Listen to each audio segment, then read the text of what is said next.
Por trás da deslumbrante luz da fama e do sucesso, esconde-se um universo de mistérios e contradições que rodeiam a vida de algumas das celebridades mais importantes de nossos tempos. Então, nesta compilação, vamos nos aprofundar nas fascinantes biografias desses ícones da cultura popular, destacando os mistérios que envolveram suas vidas e capturaram a atenção do público por décadas.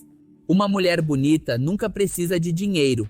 Foi a frase inspiradora que foi dita dentro da casa de Roy Orbison naquela tarde de 1964, quando, como de costume, o cantor estava em pleno processo de composição ao lado de Bill Dees. Tudo aconteceu durante uma interrupção de Claudette Ferry, esposa do intérprete, que de repente apareceu pedindo dinheiro para sair e fazer algumas compras, o que provocou tal comentário como uma brincadeira por parte de Beard.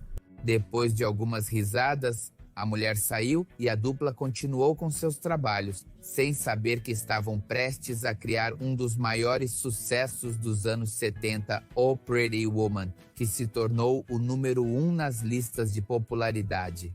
Mas os sucessos e o reconhecimento foram apenas um pequeno fragmento na trágica vida de Orbison, um homem talentoso vítima de uma série de eventos tão infelizes que lhe tiraram até a vontade de viver, vendo-se obrigado a esconder o sofrimento transbordando de seus olhos com a ajuda de seus característicos óculos escuros. Como se a vida quisesse cobrar com juros a prolífica época que acompanhou suas canções, ele se viu no fundo da desgraça mais de uma vez, ironicamente ambientado pelo triste consolo da trilha sonora composta por ele mesmo tempo atrás.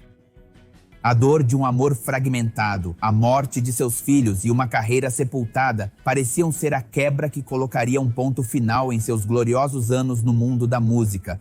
Mas um ressurgimento inesperado o colocou novamente em evidência na cena do rock and roll. Mas deixe-me te contar a história deste grande artista. E certamente você já ouviu essa música que vou deixar aqui um pedacinho. Se você está assistindo a este vídeo no Facebook, muito provavelmente não vai aparecer por direitos autorais.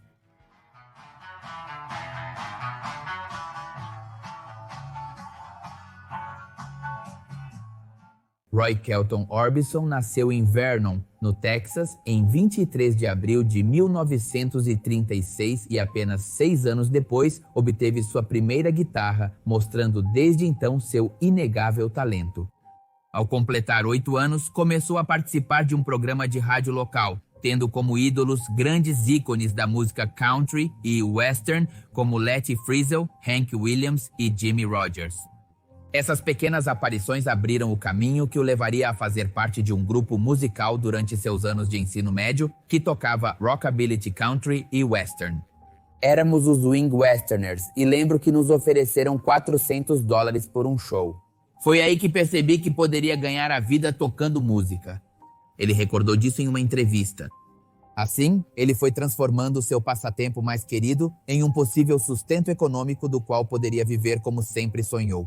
No entanto, ao mesmo tempo, ele continuou com seus estudos, considerando-o como um plano B caso falhasse artisticamente, graduando-se em geologia, mas seu estilo tão peculiar o colocou diante dos cenários ideais para chegar aos ouvidos de cantores consagrados como Johnny Cash, que, cativado pela característica escuridão de sua voz, chamou Sam Phillips da gravadora Som, a mesma que havia trabalhado com o próprio Elvis, para dizer que ele deveria ser incorporado. Mas, contrariamente ao que o músico pensava, Sam respondeu com uma negativa, argumentando que ninguém lhe dizia quem deveria lançar discos em sua gravadora.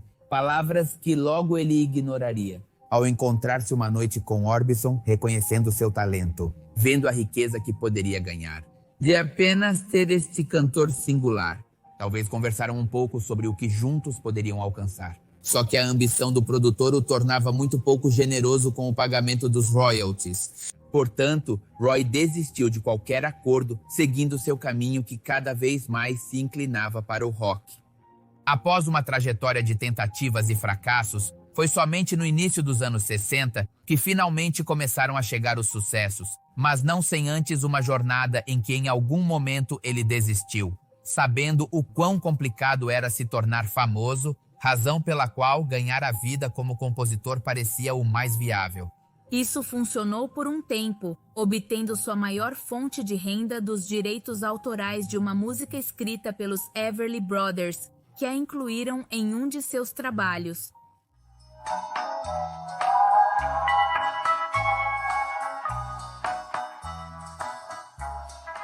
Seguindo este plano, nasceu Only the Lonely, música escrita por ele em parceria com Joe Melson e que não foi bem recebida, sendo rejeitada pelo grupo mencionado anteriormente e pelo icônico Elvis Presley, apesar de ser precisamente uma música pensada e criada para sua voz melodiosa. Naquela época, ele já tinha 26 anos, uma esposa e 3 filhos para sustentar. Pensava que com a rejeição à sua mais recente composição, tudo estava perdido. E ele havia deixado de lado a opção que acabaria sendo seu maior acerto: voltar ao estúdio e gravar ele mesmo.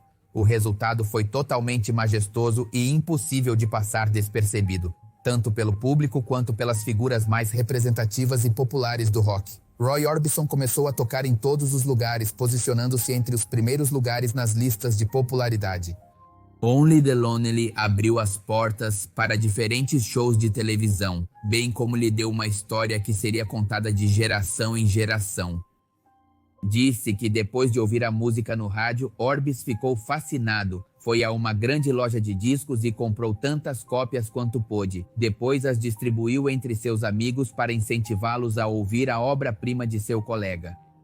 Como resultado dessa sorte, ele subiu como Spoonman, lançando hits como In Dreams, Blue Bayou, Crying, Running Scared, It's Over e muitos mais, iniciando assim seu primeiro período de sucesso durante a primeira metade dos anos 60, 5 anos em que mais de 20 músicas do intérprete permaneceram no top 40, ganhando a honra de se tornarem clássicos inigualáveis. Toda essa onda de sucessos antes de ser escrita a maior de todas, Oh Pretty Woman, que certamente você sabe qual é essa música.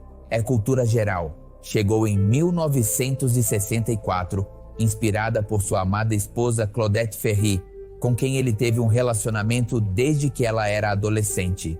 O alvoroço causado por esse single o tornou um dos cantores mais cobiçados daqueles anos.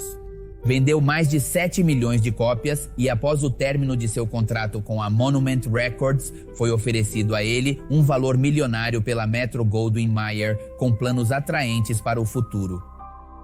A intenção era a realização de vários discos e 5 filmes, mas a execução dos mesmos mergulhou em um rotundo fracasso comercial, abrindo caminho para os anos mais dolorosos de sua vida, começando pela ruptura amorosa com Claudette.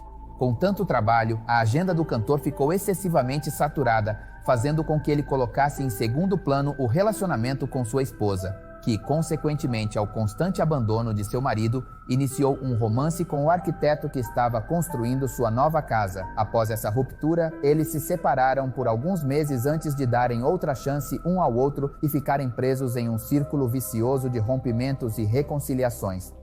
Assim, eles continuaram por um tempo até junho de 1966, quando, após outra tentativa de salvar seu casamento, finalmente foram separados pela morte de Claudette.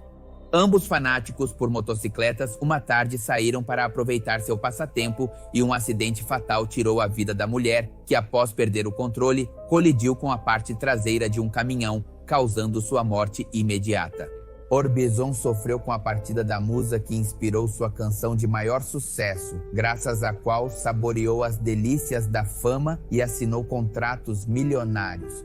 À mercê de tal dor, parecia estar a anos-luz a abundância que uma vez bateu à sua porta, mas de uma maneira ou de outra, ele conseguiu se recuperar para continuar dando concertos. O homem não tinha ideia de que o futuro parecia muito pior.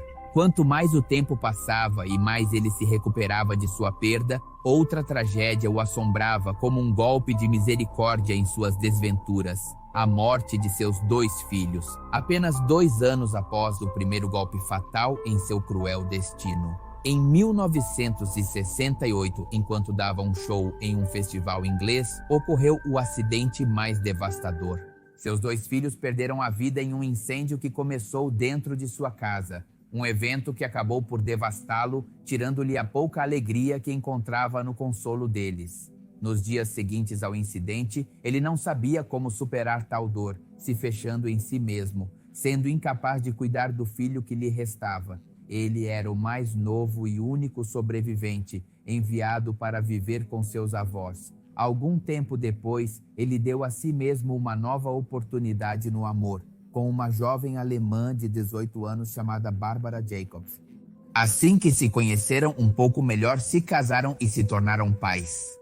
Nesse momento, sua carreira musical estava sendo enterrada cada vez mais fundo, tornando-se apenas uma lembrança nostálgica. Os sucessos de Roy pareciam de outra época, ficando entre os discos antigos como o que uma vez havia sido, uma triste realidade com a qual acordava todas as manhãs, mas difícil de aceitar. Ele carregava consigo enormes desgraças pessoais, cujo peso era amenizado graças a pequenas apresentações em qualquer cidade ou festival que o convidavam para tocar. Dessa forma, agarrado ao seu passado próspero, desistir não era uma opção. Ele tentou com todas as suas forças, apesar de saber que seus discos já não vendiam mais. E certamente era uma questão de tempo para que de repente ressurgisse diretamente do baú das lembranças, que abrigava temas tão icônicos e uma vez aclamados como Oh Pretty Woman e O Primeiro Impulso. Embora um pouco fraco, ocorreu no início dos anos 80. Covers de suas músicas começaram a tocar nas vozes de cantores como Linda Ronstadt e Don McLean, um dueto com Emílio Harris e aparições de suas canções em cenas de filmes como Blue Velvet, de David Lean.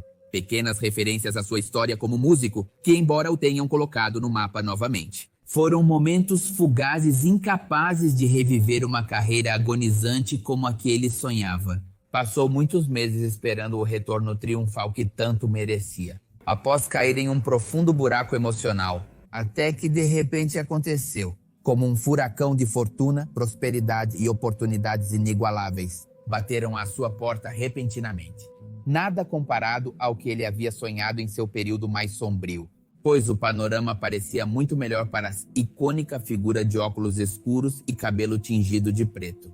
Era o final dos anos 80 e uma chuva de propostas discográficas tirou de suas costas o peso de sua decadência. Além do convite para fazer parte dos Traveling Wilburys, colocou novamente no palco o cantor que vivia o rock de maneira diferente, pois, ao contrário de seus colegas, Orbison apenas se posicionava diante de seu público e, a partir de sua quietude, fazia os presentes vibrarem com sua voz única, cujo timbre refletia uma escuridão tão incapaz de dançar quanto talentosa para cantar. Mas isso era suficiente para cativar as novas gerações. Subitamente, a nova figura se alinhava a nomes consagrados como George Harrison, Bob Dylan, Jeff Lynne e Tom Petty. A juventude se perguntava sobre o homem cuja aparência se destacava entre os demais, sendo mais rígido e notavelmente mais velho, apesar de ter apenas 52 anos, relativamente jovem.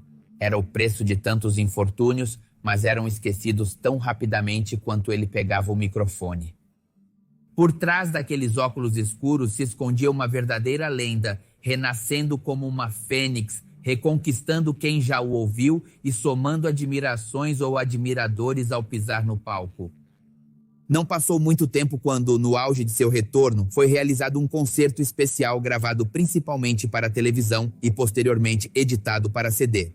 Este foi chamado a Black and White Night, um evento em que grandes figuras subiram ao palco para interpretar temas junto com Roy Orbison como uma homenagem. Entre os convidados de honra destacaram-se figuras como Springsteen, Tom Waits, Bonnie Raitt, Elvis Costello e Jackson Browne. Na parede, o produtor Jeff Lynne estava trabalhando em um novo disco que se chamaria Mystery Girl, o qual foi decidido após um falecimento inesperado. Por outro lado, junto com os Traveling Wilburys, chegava ao seu ponto mais alto com a música Handle Wicker. Indubitavelmente vivia um retorno triunfal, colhendo o que com tanto trabalho semeou ao longo de sua trajetória. Concertos ao redor do mundo ao lado de artistas do nível de Johnny Cash, com quem teve uma conversa que significava muito mais do que ambos imaginavam. Ele confessou sentir dores no peito, mas ninguém previu o destino de Bob. Posteriormente, ele começou a parecer mais fraco, embora sua conhecida imagem pouco energética fosse apenas atribuída ao seu desgosto pela vida. Conhecendo a série de eventos desoladores que já te contei que ele sofreu, ninguém era capaz de culpá-lo. Ainda assim, ele tinha planos pela frente, incluindo seu filme biográfico no qual queria ser representado pelo ator Martin Sheen. Mas sua história tomaria um rumo infeliz em 6 de dezembro de 1988, quando, após almoçar com sua mãe, voltou para sua casa em um subúrbio de Nashville e sofreu um ataque cardíaco. Nada do que os paramédicos fizeram pôde ajudar, interrompendo novamente sua carreira musical aos 52 anos, que, novamente te digo, é uma idade relativamente jovem. A diferença era que agora ele seria lembrado com grande admiração, tornando-se nos meses seguintes o primeiro artista, desde Elvis, a ter 2 músicas no top 5 americano e inglês após sua morte, com as músicas You Got It e Mystery Girl. As vendas de seus discos dispararam e ele recebeu alguns Grammys póstumos. Poderia-se dizer que seu retorno foi para lembrar o mundo de seu talento inigualável e poder partir então como os grandes. Incrivelmente, 2 anos após sua morte, sua música Oh Pretty Woman teve um reconhecimento inesperado. Cruzando a linha que os programas de rádio ou Disc Golds pintavam, tornou-se a música representativa do filme que lançou Julia Roberts à fama, a qual havia começado como um drama que denunciava a exploração, mas que acabou sendo uma comédia romântica Mulher Bonita, cuja trilha sonora é cantada por Roy Orbison. Transformou-se na inesquecível cena da garota caminhando pelas ruas de Beverly Hills. O homem que subiu ao palco com seus óculos escuros, cabelo tingido de preto, sem movimentos de dança no palco, pensou que após tais tragédias nunca mais se recuperaria, mas o destino lhe deu outra oportunidade para se consagrar como um dos maiores ícones do rock dos anos 80. Uma alegria que durou pouco até sua morte no ano de 88, aos 52 anos de idade. O mundo do rock em espanhol parou no dia 4 de setembro de 2014, aquele trágico dia quando finalmente se desvaneceu a última pitada de esperança que os familiares e fiéis seguidores de Gustavo Cerati tinham de vê-lo acordar do coma que o manteve submerso em seu sono profundo por 4 anos. Partia deste plano uma lenda musical cujo legado ultrapassava todas as barreiras, separando por muito os padrões de um bom cantor, compositor, produtor, mas, acima de tudo, uma peça-chave no caminho do rock latino-americano. Não é segredo que sua contribuição neste ramo serviu para abrir as portas para as bandas com a mesma sede de sucesso musical. Muito se deve a este artista, e prova disso é que sua música continua fazendo parte da vida de milhões de pessoas. Ninguém imaginava que aquela famosa turnê promovendo seu disco mais recente e bem-sucedido, Fuerza Natural, seria interrompida da maneira mais devastadora possível após um show em 15 de maio de 2010 no estádio de futebol da Universidade Simón Bolívar, em Caracas, na Venezuela. O show mais bem-sucedido da turnê, citando as palavras do cantor-compositor logo após a apresentação. Esta série de shows começou em 2009, atravessando e contemplando várias cidades da Argentina, México, Chile, Estados Unidos, Peru, Colômbia e Venezuela, com um percurso originado em Monterrey, Nuevo León, em 19 de novembro de 2009, para depois visitar Guadalajara e a Cidade do México. Finalmente encerrou o ano em 19 de dezembro no Clube Ciudad de Buenos Aires, esperando retornar com mais força em maio de 2010, deliciando os fãs de cidades como Lima, Medellín, Tijuana, Bogotá, Miami e Los Angeles, até chegar ao show que seria o último de sua vida na Venezuela.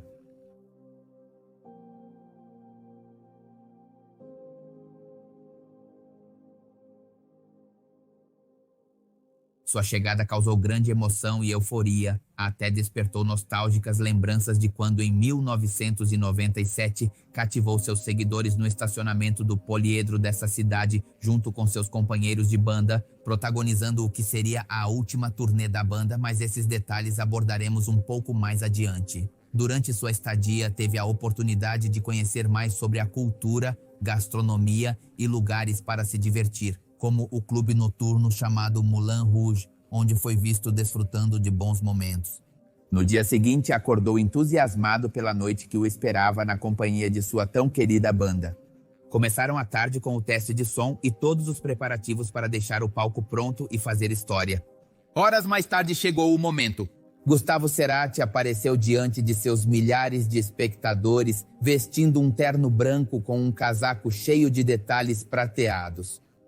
Apoiado em seus músicos Coleman, Anita Álvares Toledo, Leandro Fresco, Fernando Zamalea, Fernando Nalé e Gonzalo Córdoba, ele abriu o recital com o aclamado tema Fuerza Natural para dar lugar a todas as músicas que durante muitos anos foram abraçadas e recebidas com fervor pelo seu público.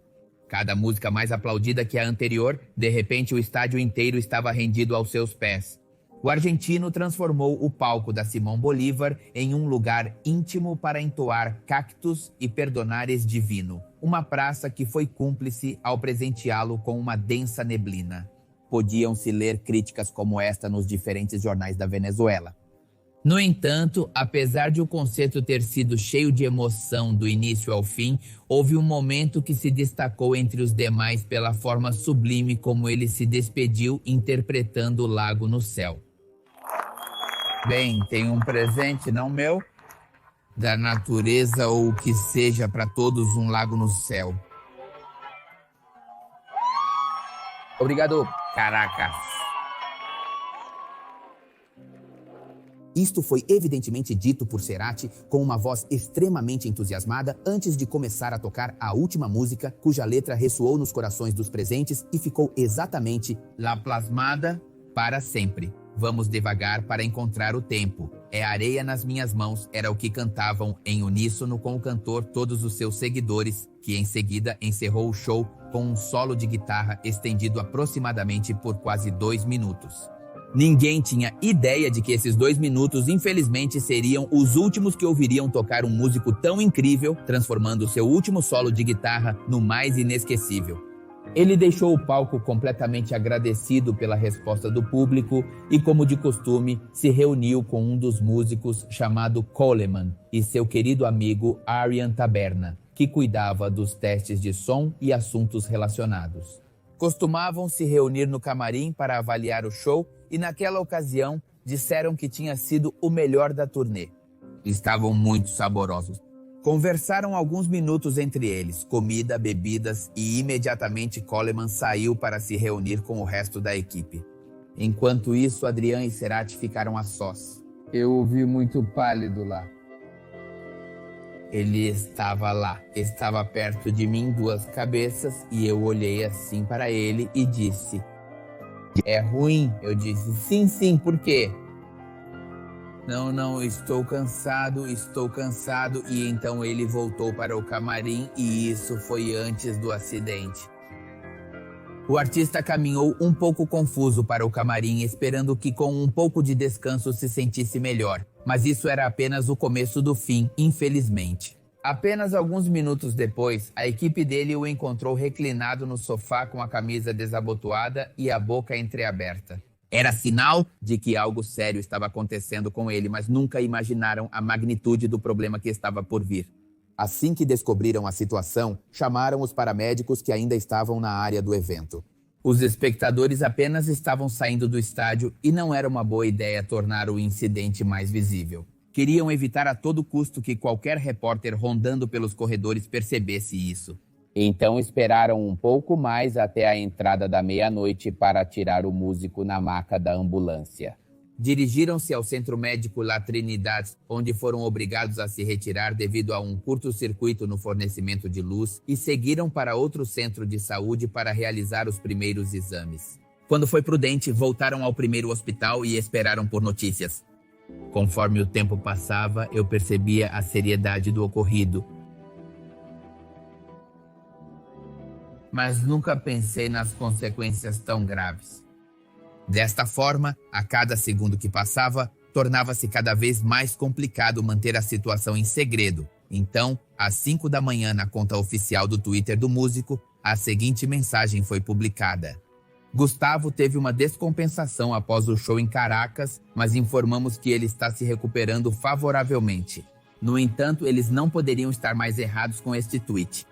Os meios de comunicação não demoraram a coletar informações e conectar pontos para descobrir o que realmente estava acontecendo. Foi assim que se lembraram de como o cantor havia reprogramado shows em 2006 por ter sofrido uma trombose naquele ano, mas seu estado atual era principalmente crítico. Gustavo Cerati teve um acidente vascular cerebral. Naquela época, soube-se de uma intervenção cirúrgica realizada na Venezuela e, no dia 7 de junho, sua transferência para a Argentina, onde lutaria pela vida por 4 anos, tentando sair de um coma, com a família esperando por um milagre que devolvesse o amado roqueiro à vida como ele a conhecia. Muita era a sua história na música, muita a sua contribuição e, sem dúvida, ainda tinha muito talento para compartilhar com o mundo. No entanto, a cada dia que passava, ele se aproximava mais do seu destino, cujo desfecho o transformaria em uma lenda do rock latino. Vou te contar um pouco mais sobre este gênio da música de Buenos Aires. Sob o nome de Gustavo Adrián Cerati, em 11 de agosto de 59, o que significa que ele morreu muito jovem. Ele mesmo se considerava um garoto do bairro, correndo com seus amigos pelas ruas de Barracas, onde passou sua infância. Segundo sua mãe, Lillian Clark, desde muito pequeno mostrou gosto pela música. Costumava amenizar as festas familiares e eventos da escola com um violão ou uma pequena guitarra de madeira, assim como também se encarregava de animar as festas de aniversário.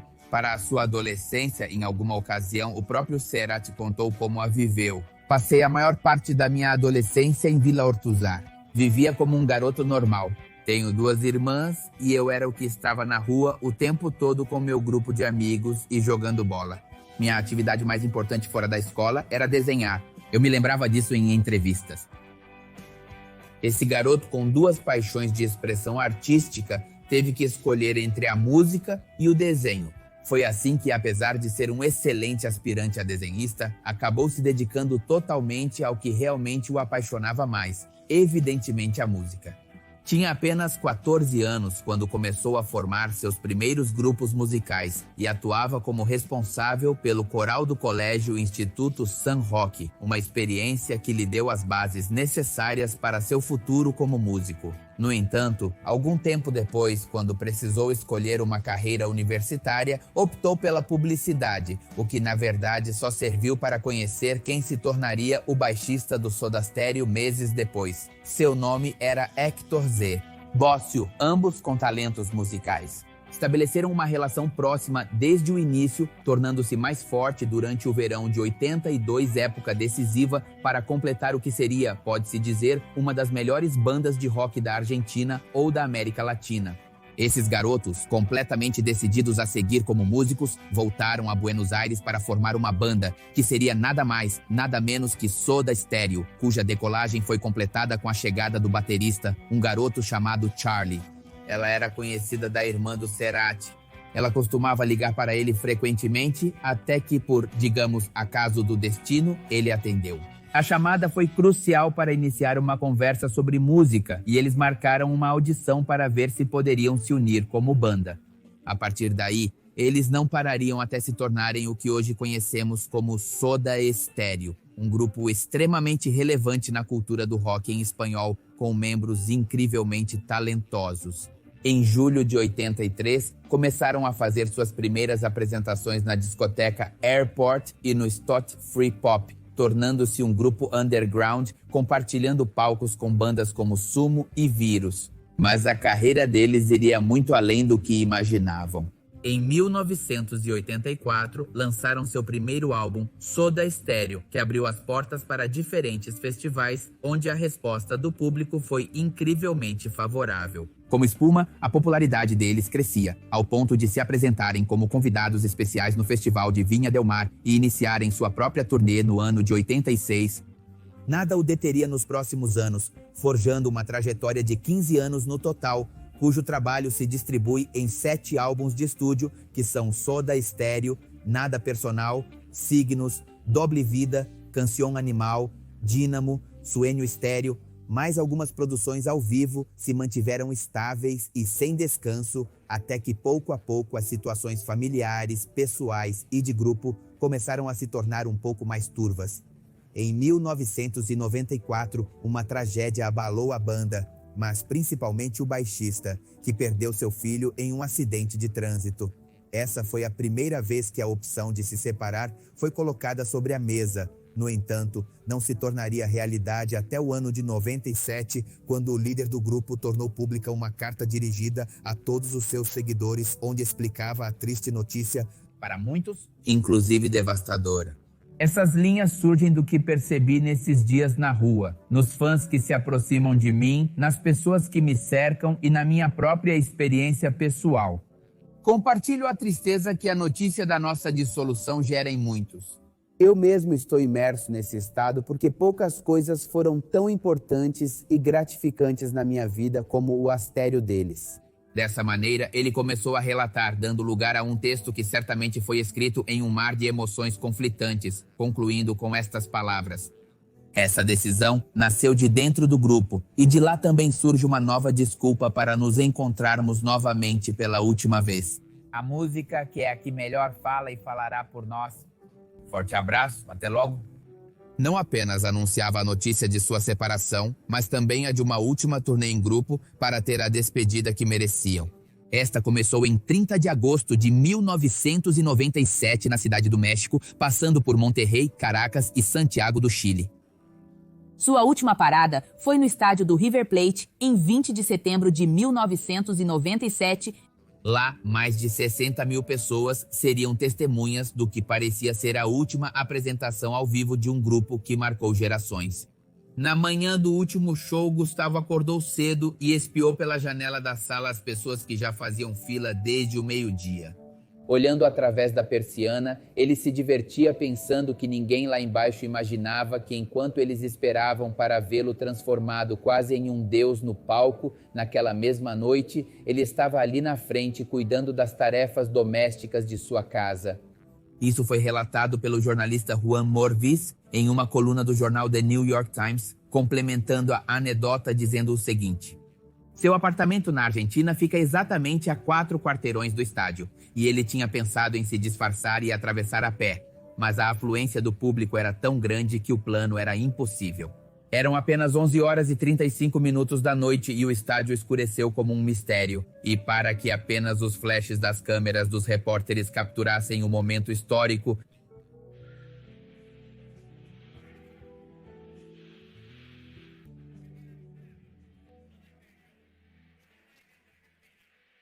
isso foi o que Cerati gritou com fervor no palco, para dar lugar às primeiras notas musicais de Na Cidade da Fúria.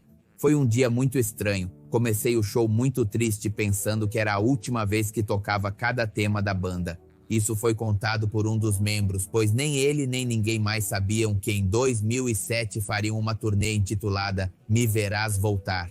No entanto, aquele concerto de 1997 terminou com uma frase inesquecível de Gustavo Cerati. E com um monte de emoções misturadas, eles desceram do palco sem dúvida. Seu reencontro, 10 anos depois, foi triunfal, dando aos fãs uma última experiência do grupo que ultrapassou fronteiras. No entanto, Cerati nunca deixou a música de lado, abrindo caminho como solista para explodir os palcos até o último momento de sua vida. Aquele último concerto de 15 de maio de 2010, ele aproveitou como nunca, assim como seus seguidores. E, infelizmente, ele saiu do local direto para uma cama de hospital, onde permaneceu em coma por 4 anos até falecer devido a uma parada respiratória.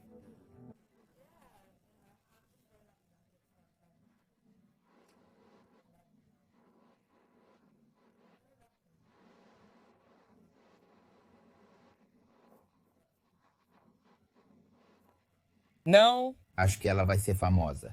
Também não acho que consiga suportar, foi o que Amy Winehouse disse após o lançamento de seu primeiro álbum chamado Frank.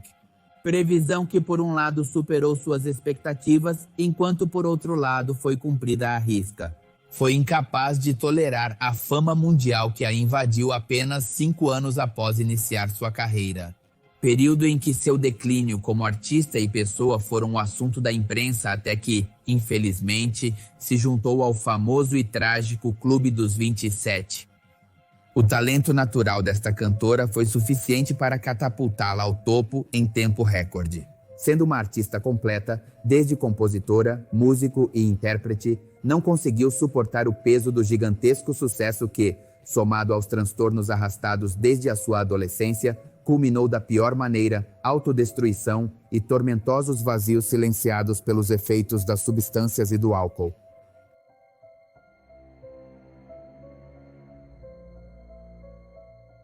Amy Jade Winehouse nasceu em Londres em 14 de setembro de 1983. Chegou para se tornar a irmã mais nova de Alex e filha de uma farmacêutica chamada Janice e um taxista e vendedor chamado Michelle Winehouse. Parte de uma família humilde e amante do jazz. Desde pequena descobriu seu propósito na vida. Sabia que possuía o magnífico dom de uma voz prodigiosa, distinta e cativante, capaz de lhe dar todas as oportunidades que quisesse até pisar nos maiores palcos. Estava cercada de cantores talentosos, como tios por parte da família materna que tocavam em bandas, e uma das mais influentes para ela, sua avó paterna, Cynthia, com quem tinha um forte vínculo de apoio e carinho. Ela tinha experiência como intérprete e se relacionava com figuras do meio, e até chegou a ter um relacionamento amoroso com o saxofonista Ronnie Scott. Por sua vez, Mish Winehouse também chegou a ser um exemplo a seguir, sendo um fiel fã de Frank Sinatra, além de cantor amador em bares e festas familiares. Todo esse legado musical parecia desenhar nela um futuro similar, principalmente por superar de longe não apenas o nível vocal de seus parentes, mas seu estilo e originalidade. Nada disso passava despercebido para a avó Cynthia, pois foi ela quem insistiu em inscrevê-la em uma escola de artes para aprimorar seus talentos artísticos. Lá ela aprendeu sapateado e começou de maneira mais formal sua educação em técnicas vocais. Essa mesma época foi marcada por suas primeiras lições de vida dolorosas. O homem que ela tanto admirava a abandonou antes de completar 10 anos de idade, pois na verdade seu pai mantinha um relacionamento com outra mulher, algo que o fez ignorar grande parte da educação de seus filhos desde muito antes. Minha mãe teve seus filhos, criava-os praticamente sozinha porque quando meu pai estava, nunca estava realmente. Ele nunca estava lá nos momentos cruciais. Ele nunca estava lá para as coisas importantes. Não estou falando de nos levar para a escola, estou falando à noite. Quando nos comportávamos mal, dizíamos, não vamos dormir. Meu pai nunca estava lá para dizer, obedeçam a sua mãe. E era isso que precisávamos. Ele dizia que estava trabalhando. Essa foi a confissão da intérprete. Posteriormente, em uma entrevista, ninguém imaginava que justamente esse tipo de abandono causaria nela uma ferida impossível de curar. Logo, o lado rebelde de Amy se intensificou a tal ponto de ser incontrolável. Sua própria mãe era incapaz de impor limites. Ela passou os 10 anos imersa em uma transição, se desfazendo rapidamente de sua infância, começou a se vestir e maquiar de forma mais velha para sua idade e de repente vieram os piercings, os relacionamentos amorosos e seus primeiros encontros com o álcool. Seu pai voltaria para ela, mas apenas depois de ela se esforçar para se tornar uma cantora reconhecida e seria, portanto, tarde demais. Por enquanto, ela encontrou refúgio no calor de sua avó e de seu irmão Alex, que a ensinou a tocar guitarra antes de completar 14 anos. Então ela já se trancava em seu quarto para escrever suas músicas. Assim, ela conseguia esquecer o que a machucava. No entanto, além de descobrir seu gosto pela composição, ela também descobriu algo que chamou de a melhor dieta, que na verdade eram suas primeiras experiências com a bulimia. Fundou alguns grupos musicais e aos 16 anos decidiu abandonar a escola com o objetivo de trabalhar na seção de espetáculos de um canal de entretenimento, além de usar seu tempo livre para cantar com uma banda chamada Bolsa. Pouco a pouco, dessa maneira, ela foi abrindo caminho como cantora e chegou a ser selecionada pela National Jazz Orchestra da Inglaterra. Sem dúvida, Winehouse estava profissionalmente preparada para tudo que viria a seguir. Então, infelizmente, no âmbito pessoal não se podia dizer o mesmo. Seus comportamentos autodestrutivos, como o transtorno alimentar e sua incursão no mundo das substâncias ilícitas, serviram como base para sustentar todo o peso de seu imenso talento. Ela se cercou de pessoas completamente inadequadas para ela, vítimas dos mesmos males, pois tinha um grupo de amigos que da mesma forma se entregavam a compulsões alimentares para depois vomitá-las. O problema então se tornou tão sério que até mesmo seu irmão Alex culpou essa doença por ser a causa da cantora estar tão fraca para enfrentar os outros vícios que se acumularam durante sua carreira. Ele disse em uma entrevista: "Todos nós sabíamos, mas era quase impossível enfrentar, especialmente sobre um assunto que nem sequer era discutido. E a bulimia era um assunto realmente sombrio, muito mais do que parece. Seu transtorno era realmente grave, e isso não é uma revelação, é algo que qualquer um poderia saber apenas olhando para ela. Ela teria morrido de qualquer maneira pelo caminho que estava seguindo, mas o que a matou foi a bulimia, e isso é terrível."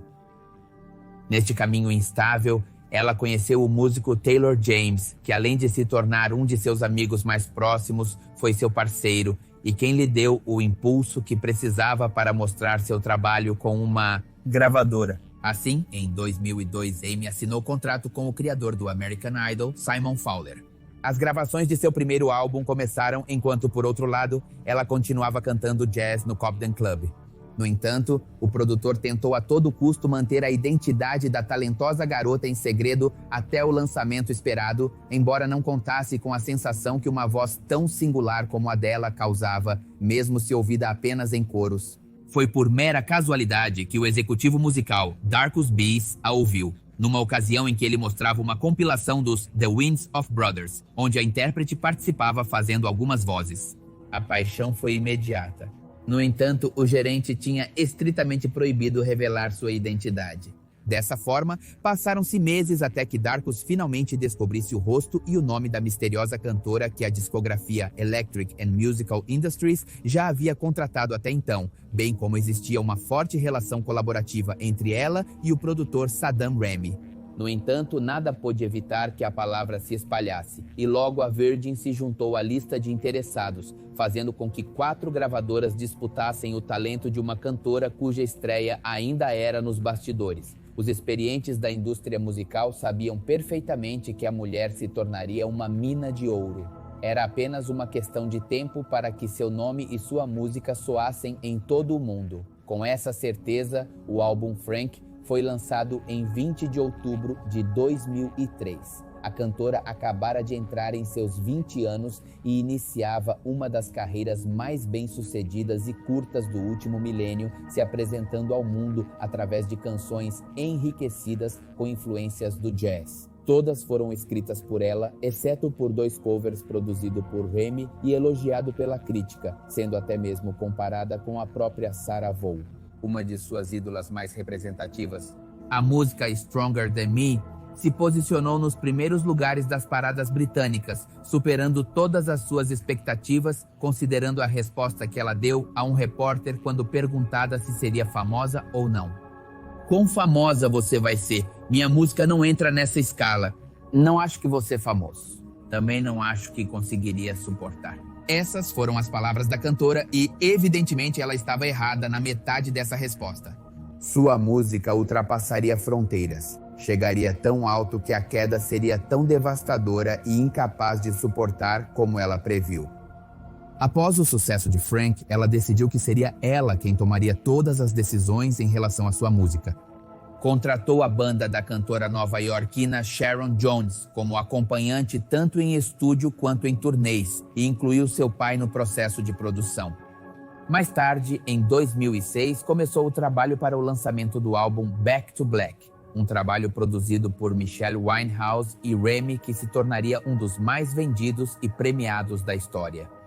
Foi oficialmente lançado no final de outubro do mesmo ano e apenas 3 meses depois já estava na lista dos mais ouvidos, aumentando suas vendas todos os dias até que em um ano chegou a 1.085.000 cópias.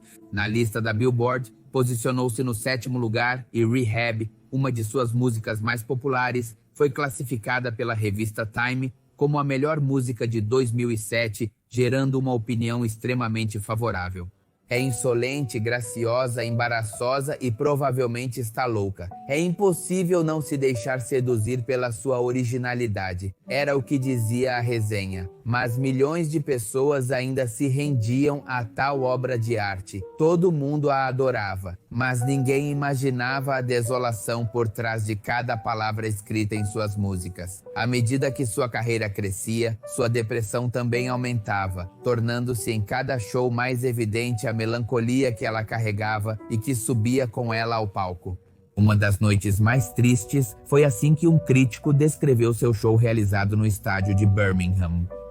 Vi uma artista de talento incomum, reduzida a lágrimas, cambaleando no palco e, o imperdoável, amaldiçoando a plateia. Em breve, os excessos a impediram de continuar com a turnê que se desprendeu do álbum Back to Black, supostamente por recomendações médicas e comunicado à imprensa com uma mensagem que aludia a todas as emoções pelas quais a intérprete estava passando. Ela precisava descansar completamente. Mas os prêmios que vieram depois estavam longe de lhe dar a paz que ela tanto precisava, longe dos holofotes. Foi em fevereiro de 2008 uma das noites mais significativas de sua carreira, sendo premiada com 5 Grammys, Álbum do Ano, Canção do Ano, Melhor Cantora Pop Feminina, Melhor Álbum Pop Vocal e Melhor Revelação Artística. Este momento em que foi impossível estar presente por considerar muito arriscado interromper sua reabilitação, não teve outra opção senão agradecer via satélite, dedicando sua glória à sua nativa Londres, aos seus pais, a Ronson, e também ao seu então marido Blake, sendo este último o epicentro de toda a tristeza que na verdade envolvia o disco, cujo nome foi traduzido para o português como Voltar ao Caminho. Amy Winehouse já havia caído em um poço extremamente profundo, ao ponto de não aproveitar esse momento como merecia. Ela estava sóbria e lúcida. No entanto, esse estado que ela não gostava de jeito nenhum, ela deixou isso claro para seus assistentes com um comentário muito perturbador. Isso é muito chato sem drogas. A situação revelava como sua vida lhe parecia insuficiente. Ele realmente precisava se autodestruir para estar em paz. Foi exatamente esse sentimento de autossabotagem que a levou a se envolver tanto com o eterno amor de sua vida, Blake Fielder, um amor de onde nasceu o pior e o melhor de sua existência. Não é à toa que suas músicas causavam furor, praticamente beiravam uma bibliografia detalhando a escuridão para onde aquele homem a arrastou.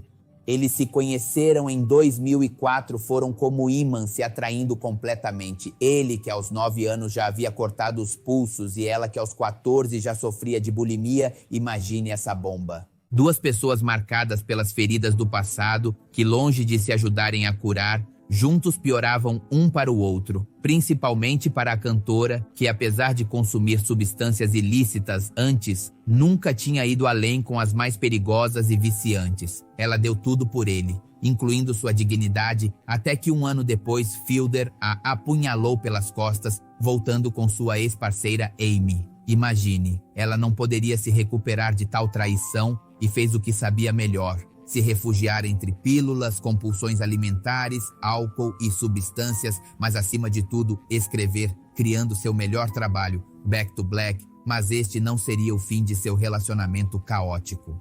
Todas as músicas de Back to Black falam sobre nosso relacionamento. Ninguém me fez sentir o que Blake fez quando entrou na minha vida. Era um amor catártico.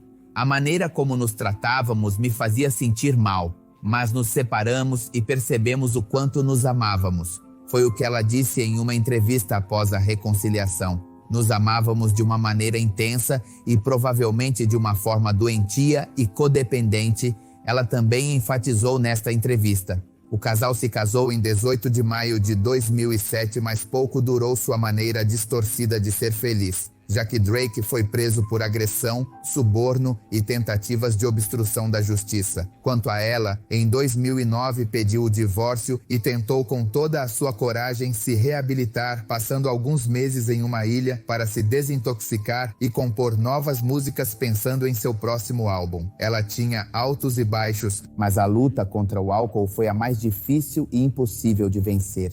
Continuou dando alguns shows, os quais sempre eram uma surpresa, pois era impossível saber em que estado ela chegaria. E foi exatamente assim que sua última apresentação ficou registrada na história em 18 de junho de 2011 em Belgrado.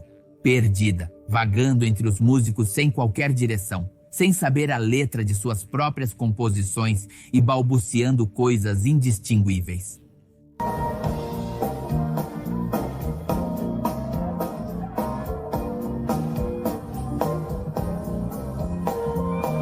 Nada restava do artista de 4 anos atrás que dominava o palco com sua presença imponente e voz incrível. Quem recebia aplausos de pé passou a ser vaiada e dispensada do palco como se nunca tivesse sido a própria Amy Winehouse. Um mês depois, sua triste realidade a consumiu. Era 23 de julho de 2011 e dentro de seu quarto jazia seu corpo sem vida, deitado na cama e cercado por garrafas vazias de vodka.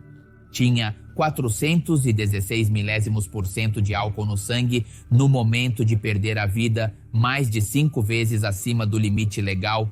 Na Inglaterra, partiu deste mundo devido a uma intoxicação alcoólica, juntando-se ao famoso e trágico Clube dos 27, onde se destacam os nomes de Brian Jones, Janis Joplin, Jim Morrison, Jimi Hendrix e Robert Johnson, que, a propósito, se quiser que eu faça um vídeo sobre isso, deixe-me saber nos comentários abaixo.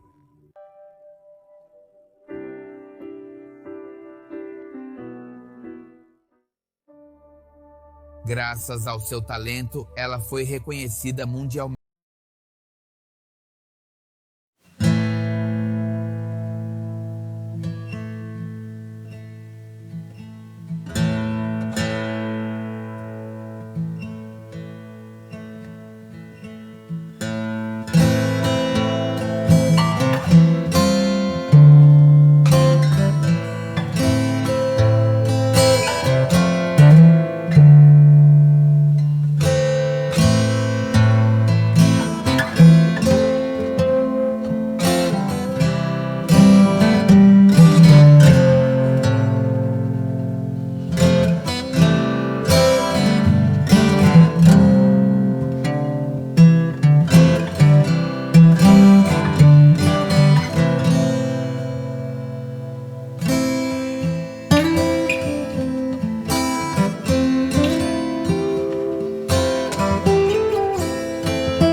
Seu destino estava encaminhado para a música, mas isso chegaria alguns anos mais tarde.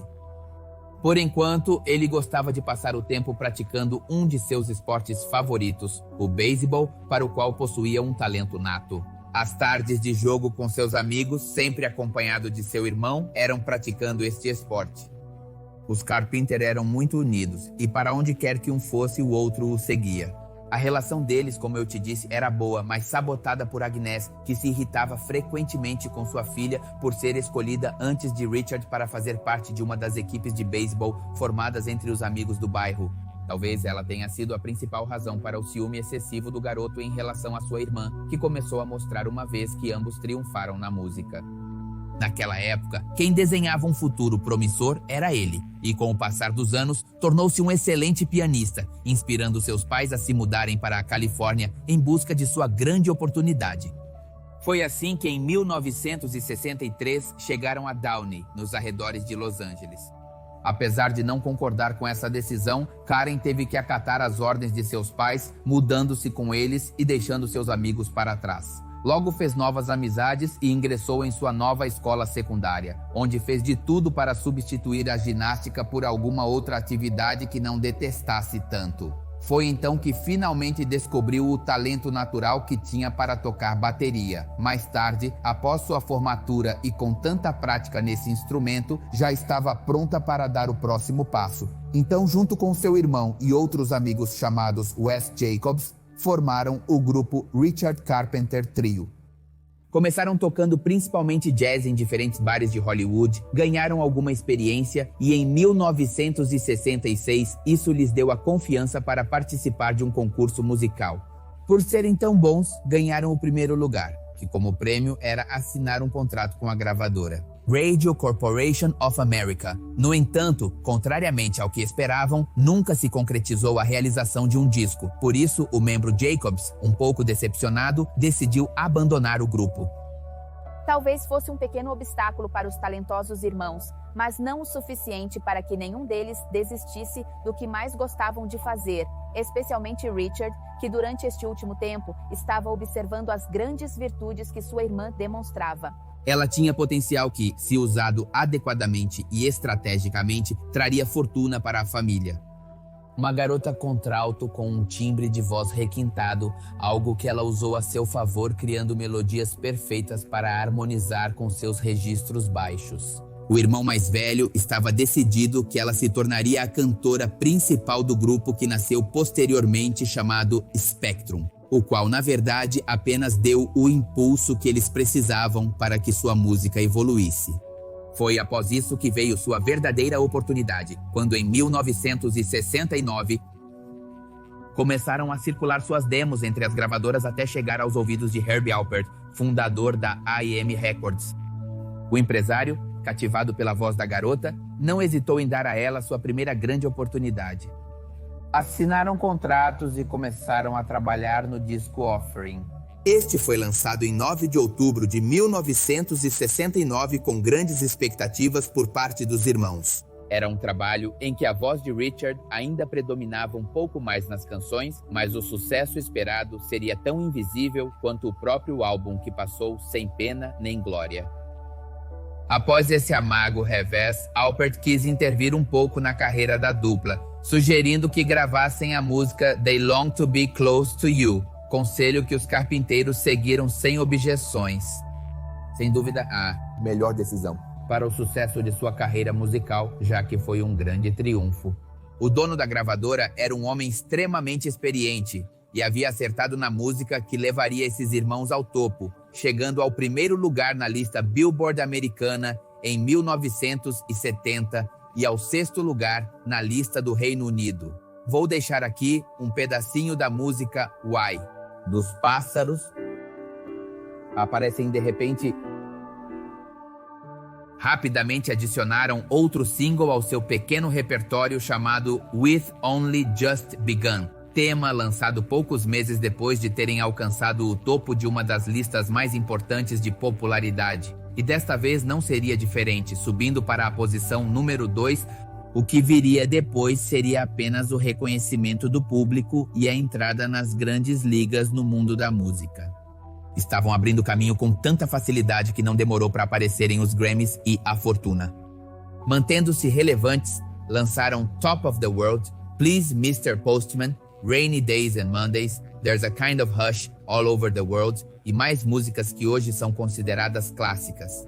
Vou deixar aqui a capa de cada um desses singles. Mas voltando, de um momento para outro, passaram de uma família de classe média a milionária, com Richard liderando a dupla e sua mãe Agnes encarregada da moral familiar e musical. Pareciam ter tudo sob controle. Até 1972, os meninos se tornaram um modelo a ser seguido pela juventude americana. tanto que foram convidados para a Casa Branca para conhecer o então presidente Richard Nixon. O mais importante era a aparência dos Carpenters, tentando manter essa imagem sorridente para o seu público. Assim, tiveram que esconder coisas verdadeiramente preocupantes, como, por exemplo, o vício de Richard na metaqualona, um sedativo recomendado para combater a insônia que começou a exercer um forte poder sobre ele. Seus pais não aceitaram a seriedade da situação, então Karen foi a única a tentar dissuadi-lo a abandonar esse hábito que lhe fazia tanto mal. Quanto a ela, lidava com suas próprias inseguranças e vazios em seu coração originados pelo constante desprezo de sua mãe, sem mencionar que logo se somaria à sua vida uma obsessão que acabaria por lhe tirar a vida. Logo a mídia colocou sua atenção em sua aparência física mais do que em seu talento, tratando-a com apelidos depreciativos como gordinha, cheinha ou um pouco acima do peso. Em seus anos de adolescência, a garota já havia sofrido com tais rótulos que a induziram a manter uma dieta constante, mas os fortes ataques da imprensa detonaram nela uma dismorfia corporal ainda mais agressiva. Embora durante toda a sua vida ela tenha distorcido a forma do seu corpo, nada se comparava ao que crescia secretamente dentro dela, uma insegurança tão imensa quanto o sucesso de sua carreira, traduzida em distúrbios alimentares pouco conhecidos naquela época como doença, apenas por muito poucos. Poucas pessoas, um monstro quase invisível que acabava com suas vítimas até consumi-las totalmente. Inclusive, o caso de Karen Carpenter hoje em dia é considerado como um dos primeiros a chamar a atenção das famílias onde existiam meninas sofrendo desta doença. O caminho percorrido pela jovem foi muito duro até ficar irreconhecível como um espectro andante de pura pele e ossos frágeis. Dietas tornaram-se sua obsessão. Subir na balança era um desafio que quase diariamente buscava vencer perdendo peso. Precisava se sentir melhor vendo como os números diminuíam dia após dia, desaparecendo assim como sua própria vida. O sucesso de sua música e performances andava de mãos dadas com as notícias de sua evidente anorexia e bulimia. Logo se soube que ela tomava até 90 comprimidos por dia para emagrecer. Assim como também uma quantidade alarmante de laxantes, veneno puro como ingrediente para uma receita mortal, na qual também se incluía um xarope de ipecacuanha usado para provocar o vômito. Já no ano de 1975, pesava apenas 41 quilos, mesmo ano em que foi nomeada pela revista Playboy como a melhor baterista do ano. Um equilíbrio entre sua vida profissional e pessoal totalmente desequilibrado. Ao mesmo tempo, o outro integrante da banda travava sua própria luta com os vícios até que em 1979 foi internado em uma clínica para sua recuperação. Durante este tempo em que, além disso, a dupla havia perdido um pouco de popularidade, Karen quis aproveitar para fazer um disco como solista. E apoiada pelo empresário Jerry Weintraub, não teve problemas em conseguir isso. O álbum foi produzido pelo nova-iorquino Phil Ramone, famoso e requisitado por seu excelente trabalho. Composto por 12 músicas e com um estilo diferente do habitual, a cantora explorou seu talento interpretando algo mais ao estilo disco. No entanto, apesar do magnífico resultado, quando ela mostrou emocionada para seu irmão, ele recebeu com muito pouca aceitação. Certamente não era mais do que o ciúme dele se manifestando, chegando ao ponto de dissuadir os diretores da gravadora a enterrá-lo sob a chave até 1996, 13 anos após a trágica morte da cantora e a pedido de seu irmão, que já não tinha mais nada a perder então. As decepções apenas intensificavam sua concentração no peso. Talvez ele não controlasse o que ocorria ao redor, mas sim sua alimentação, agravando enormemente sua saúde. Já em 1981, essa condição se tornou mais notória e foi durante uma turnê pela Europa onde causou um escândalo na farmácia porque não a deixaram adquirir uma grande quantidade de laxantes. Então ela voltou para Nova York e foi levada para uma consulta com um dos poucos especialistas em distúrbios alimentares, Steven Lavenkron. O profissional sugeriu uma reunião familiar, considerando o papel tão importante que a saúde emocional desempenha neste tipo de situações, mas seus pais não foram capazes de compreender o horror vivido por sua filha. Para Agnes, ver os constantes desmaios, unhas quebradiças e o cabelo caindo da jovem não era o bastante. Na verdade, ela estava morrendo de certa forma lentamente. No entanto, carregando toda essa dor, logo chegaria o que parecia ser uma oportunidade de ser amada. Ela conheceu Tom Burbis, um corretor de imóveis recém-divorciado com uma fachada de cavalheiro. O homem não poupou promessas não cumpridas e detalhes para fazê-la acreditar que vinha de uma boa família, escondendo o verdadeiro motivo pelo qual Tom havia se proposto a conquistá-la a qualquer custo. Na verdade, ele estava arrastando dívidas impagáveis para ele e estava procurando se beneficiar da riqueza daquela que se tornou sua esposa em 31 de agosto de 1981. Café da manhã.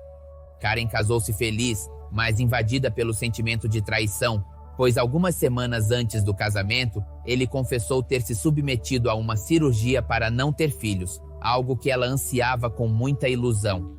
Se no final ela aceitou se casar, foi por pressão de sua mãe, que não queria ficar mal com aqueles que já haviam recebido o convite cordial para o evento. A mulher jogou sua filha ao altar apenas para evitar um escândalo, pode-se dizer. Contrário ao imaginado, mais do que alegrias, este casamento lhe trouxe sim desventuras. Um peso a mais no sofrimento e drama familiar que tanto mal lhe fazia. Boris não só não a amava, como se empenhava em fazê-la se sentir insignificante, adicionando mais lenha à fogueira de seu incontrolável desprezo por si mesma e seu corpo. Ele faz piadas do tipo: todos seus ossos estão à mostra. Felizmente para ela, teve a coragem de terminar essa farsa de casamento um ano depois. Apesar de suas tentativas de melhorar e se internar em um hospital para ser alimentada e hidratada, submetida a um tratamento com o qual conseguiu consumir alimentos sólidos e ganhar um pouco de peso, nada foi suficiente. Simplesmente porque sobre seus frágeis ossos pesava o abandono de uma família indiferente. Um mês depois de suportar a solidão na sala do hospital, ela voltou para casa naquele triste 16 de novembro, quando, ao cruzar a porta, as pessoas que ela chamava de lar agiam com absoluta normalidade e indiferença. A única coisa em suas mãos era a lembrança das alegrias proporcionadas pela música, e ele se concentrou, junto com seu irmão, em ressurgir como o que um dia foram. Gravaram Made in America, e apesar de o trabalho ter sido bem recebido, ao mesmo tempo surgiam perguntas sobre sua doença, algo que ele fervorosamente negava diante das câmeras. No entanto, ele não poderia negar para sempre, porque mais cedo ou mais tarde as consequências de sua anorexia e bulimia cobrariam o preço mais alto. Ela tinha 32 anos e pesava 38 quilos quando a morte a alcançou em 4 de fevereiro de 1983, desabando em um quarto na casa de seus pais, onde nunca recebeu uma palavra de encorajamento, um carinho ou um ombro para apoiar na pior de suas batalhas. Lembre-se que neste canal postamos vídeos às terças e quintas e aos sábados é o podcast com meu colega Edson. Também tem o canal do Pepe Mistério, que lá são segundas, quartas e sextas. São vídeos de cerca de 20 minutos e retratos revelados é segunda e quarta. Este é um canal novo onde falo sobre personagens famosos, mas de uma forma de trivia ou adivinhação.